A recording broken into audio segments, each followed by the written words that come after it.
Сәлем қыздар, бүгінгі сабағымызда инстаграмдағы танымал болып жатқан шапка ушанканың мастер-классын көрсететін боламын. Бұл шапканы мындай пух норки деген жіптен төртеуін біріктіріп тоқып, және мынандай қосымша бір жіп қосамын, созылып кетпес үшін.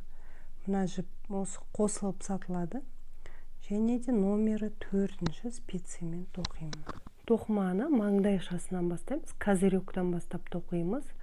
Ол үшін спициямызға 27 жіп теріп аламыз. Содан кейін кішкене жан-жағы домалақ болып түсу үшін жан-жағынан жіп қосып бастаймыз. Мінекей спициямызға 27 жіп теріп алдық. Енді осы қатардан бастап жіп қосамыз. Бірінші жібімізді тоқымай түсіріп аламыз да, екіншісінен бұлай жіп қосып аламыз. Үшінші жібімізді теріс қылып тоқимыз. Енді қалған оң теріс қылып, соңғы екі жіп қалғанға шейін оң теріс қылып тоқимыз.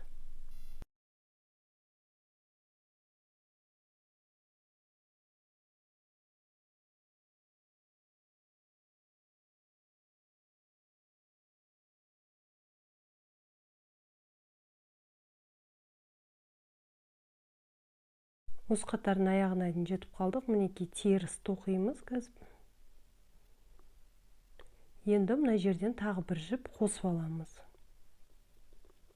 Соңғы жібімізді теріс қылып тоқимыз. Міне осылай бірінші қатарымызды тоқып шығамыз. Келесі екінші қатарға да жіп қосып аламыз. Бірінші жібімізді шешіп аламыз тоқымай. Мына жерден бір жіп қосамыз.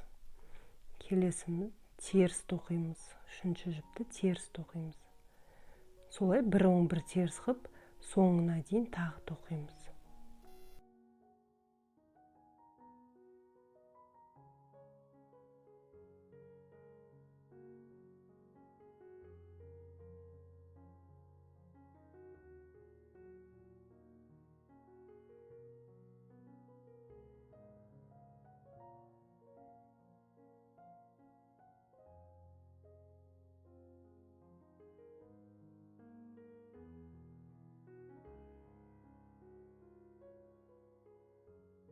Екінші қатардың соңына келдік. Мына жерден жіп қосып аламыз. Соңғы жіпті теріс тоқимыз. Осылай екінші қатарымызды аяқтаймыз.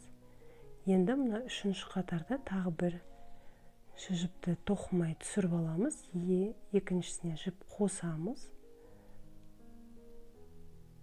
Теріс тоқимыз. Үшінші жіпті. Солай аяғына дейін бір оң бір теріс қылып резинка тоқып шығамыз. Тек соңына тағы бір жіп қосамыз.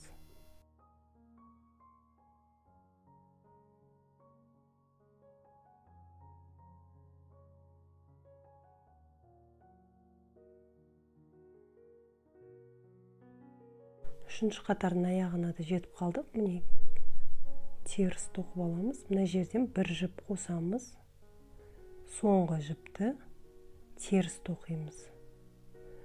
Болды. Енді спициямызда 33 жіп бар. Енді жан-жағынан қоспай, тек 30-33 жіпті бір оң бір теріс қылып тоқимыз.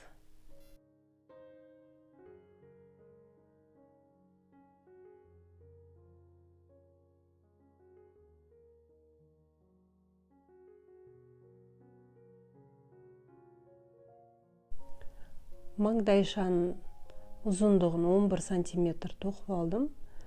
Және де мына құлақтың біреуін тоқып қойдым дайындап. Қазір екіншісін тоқып көрсететін боламын.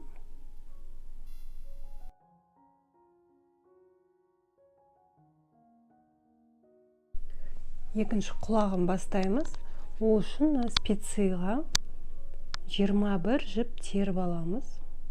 Және де жан-жағы домалақ болып тұру үшін алдындағы маңдайшадағыдай тура солай 8 жіп қосамыз. Бірінші қатардың бірінші жібін тоқымай түсіріп аламыз. Екіншісінен жіп қосамыз. Үшіншісін оң қылып тоқимыз. солай бір оң бір теріс қылып соңына 2 жіп қалғанға шейін тоқимыз. Соңынан тағы да жіп қосамыз. Бірінші қатардың аяғына да жетіп қалдық. Қазір оң қылып тоқимыз. Бір жіп қосып аламыз. Соңғы жіпті теріс қылып тоқимыз.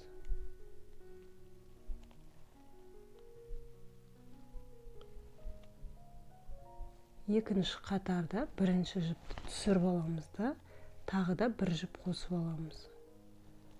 Енді оң қылып тоқимыз. Теріс солай соңында тағы 2 жіп қалғанға шейін осы қатарды жалғастырамыз.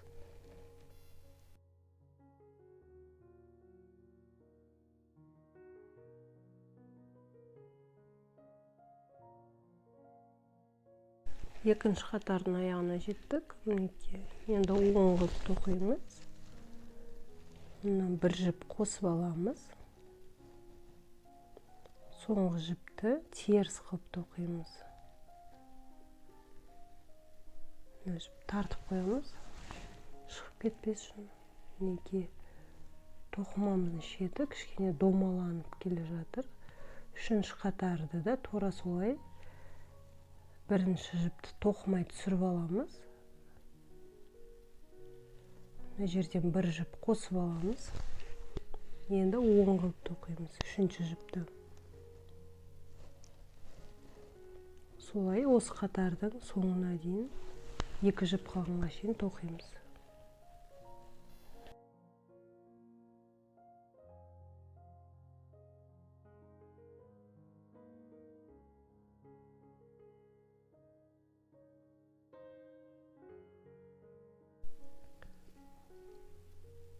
Соңында оң қылып тоқимыз. Үшінші қатардың соңын бір жіп қосып аламыз.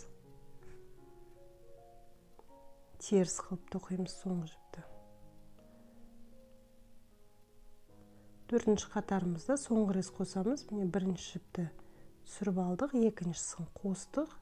Тура алдында көрсеткендей соңында 2 жіп қалғанға шейін тоқимыз.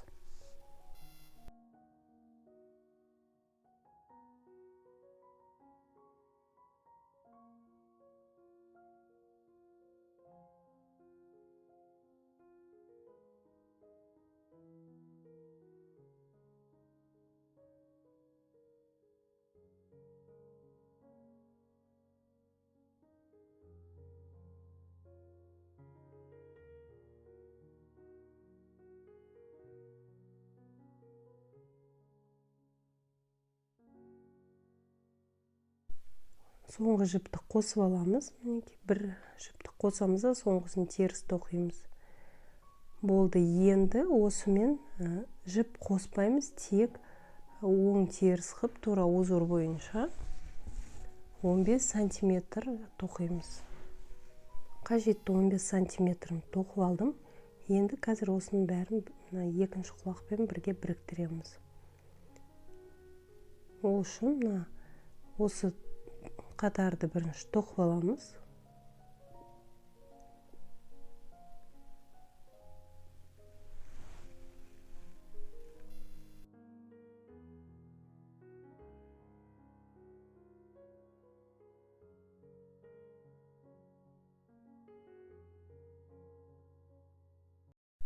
Осы қатарды тоқып алдық. Енді видеода көрсеткендей осылай 15 жіп іліп алуымыз керек.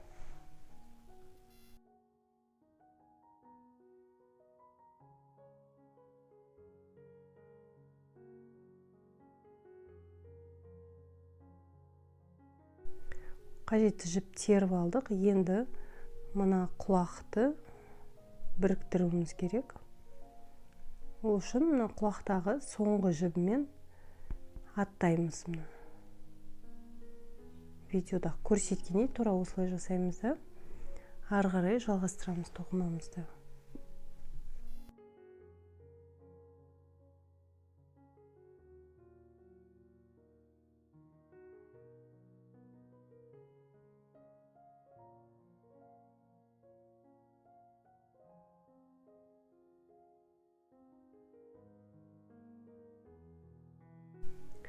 Енді осы екі құлақты біріктіріп алған соң бір 3 сантиметрдей ұзындықта тоқып аламыз.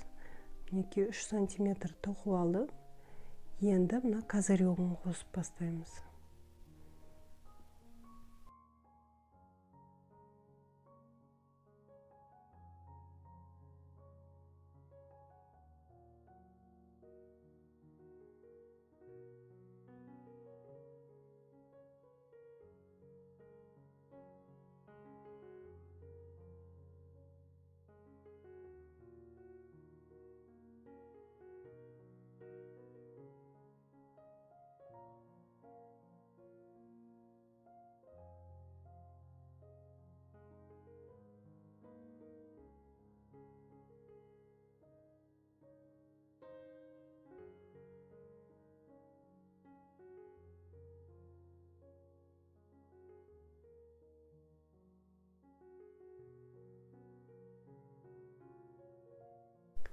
Міне козырегін осы жерден қосып аламыз.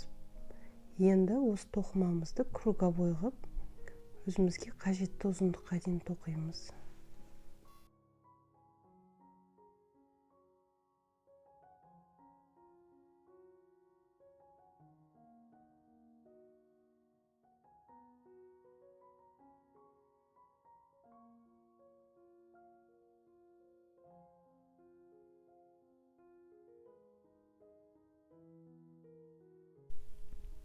Қажетті ұзындыққа дейін тоқып алдым. Қазір сантиметрмен өлшейміз, қанша болған. Мінекей ұзындығы 21 сантиметр болды. Бұл желкесінен тоқып бастағаннан тура төбесіне дейін 21 сантиметр. Ал келесі кезекте қазір қысқартатын боламыз. Мына тура козыректі қосқан жерімізден тоқымамызды қысқартып бастаймыз төбесін. Ол үшін мына оң жіпті теріс жіппен екеуін біріктіріп, былай видеодағыдай қысқартамыз. Осылай барлығын қысқартып шығуымыз керек.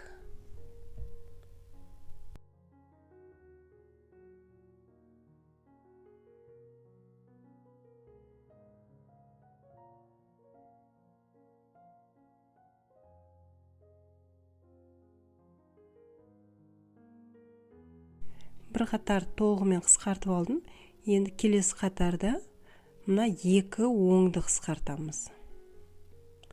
Солай барлығын айландырып қысқартып шығуымыз керек.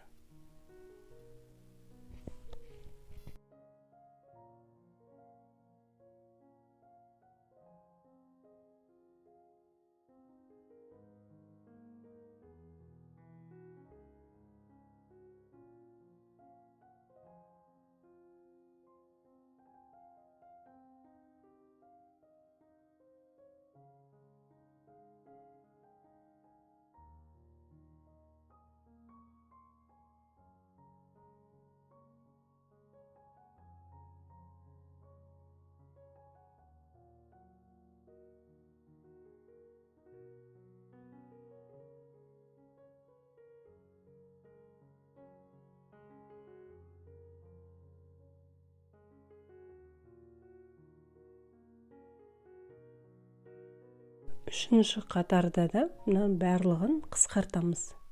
Мына және осы жерден бастаған болатымыз. Осы жерден тағы қысқартып бастаймыз. Осы қатарды ғана қысқартамыз сонда. Үш қатар қатарынан қысқартып шығамыз ғой сонда.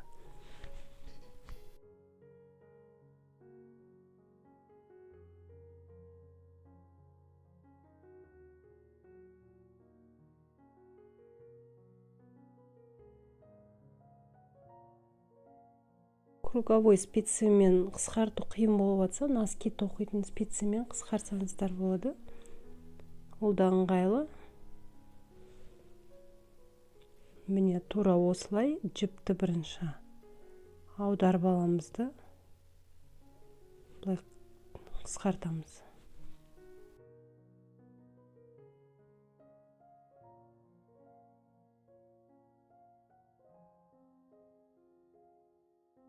Үшінші қатарды толығымен қысқартып алдық. Болды, енді жібімізді кесемізді инеге сабақтап мына жіптердің ішінен барлығын өткіземіз.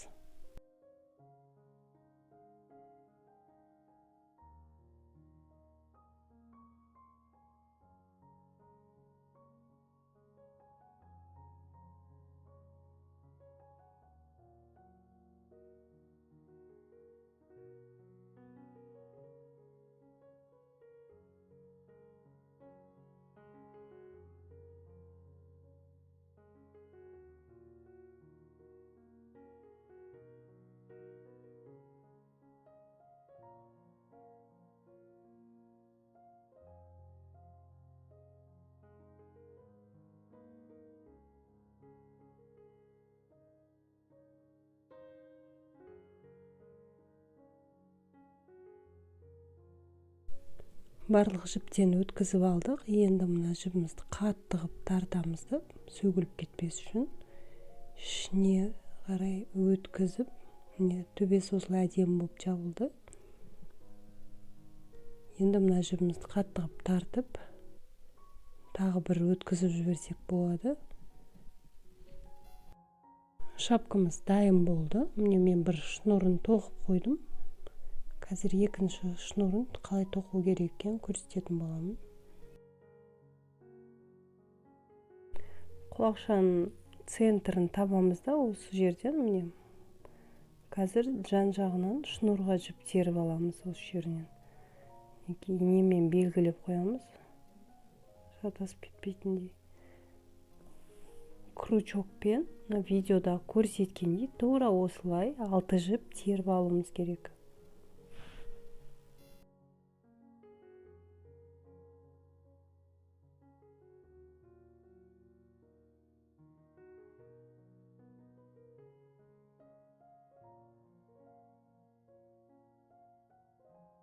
Шнурды 3 жіптен тоқимыз. 2 жіпті пух норкадан және біреуі жәнегі қосымша жіпті қосып аламыз, созылып кетпес үшін. Соның бәрін біріктіргенде 3 жіп болады.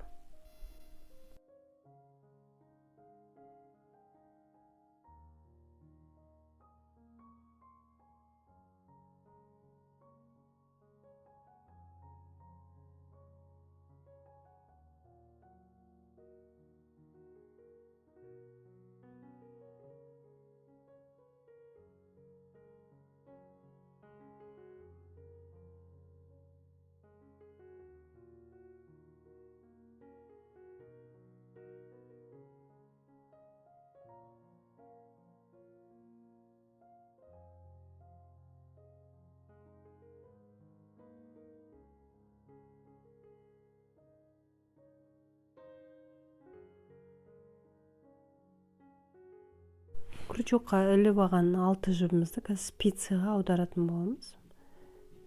Мен номері 3,5-дағы спицияға іліп аламын 6 жіпті.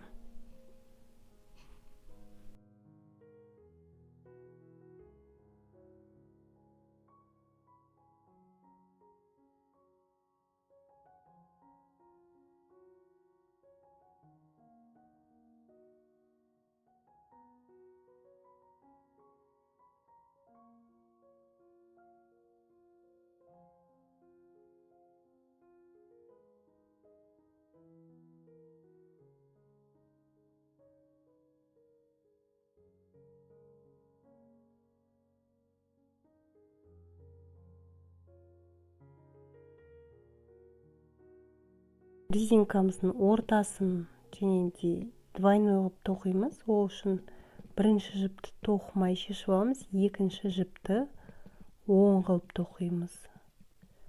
Үшінші жіпті екінші спицияға өткізіп тоқып отырған жібімізді алдынан жібереміз, бірақ тоқымаймыз бұны. Төртінші жіпті оң қылып тоқимыз, бесінші жіпті бұлай өткіземіз видеодағыдай тоқымай. Соңғы жіпті тоқимыз. Келесі қатарда бірінші жіпті тоқымай шешіп аламыз, түсіріп аламыз спицияға. Екінші жіпті тоқимыз, үшінші жіпті тоқымай бұлай жібереміз. Төртіншісін тоқып, бесіншісін тоқымаймыз. Сонда біреуін тоқып, біреуін тоқымайтындай тоқимыз. Келесі қатарда да солай. Оңды тоқимыз, терісті тоқымаймыз.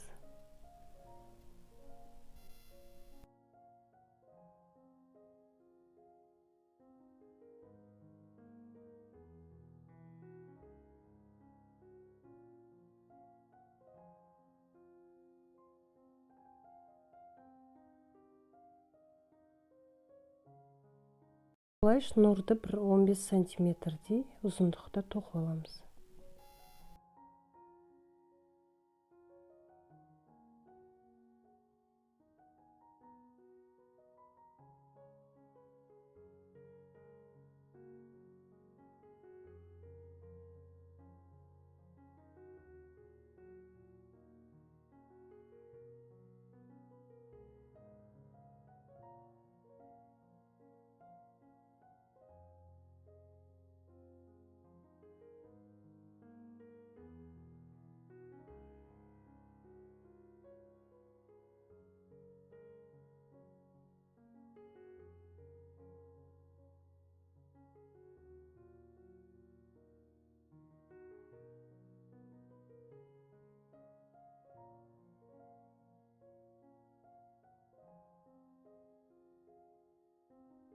Он 15 сантиметр тоқып алдық. Енді жіпімізді кесемізді, енді 6 жіпті қысқартып жаба саламыз.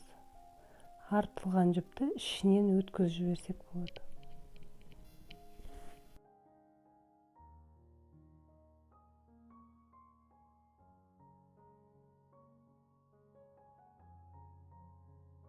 Шапканың өзі дайын болды.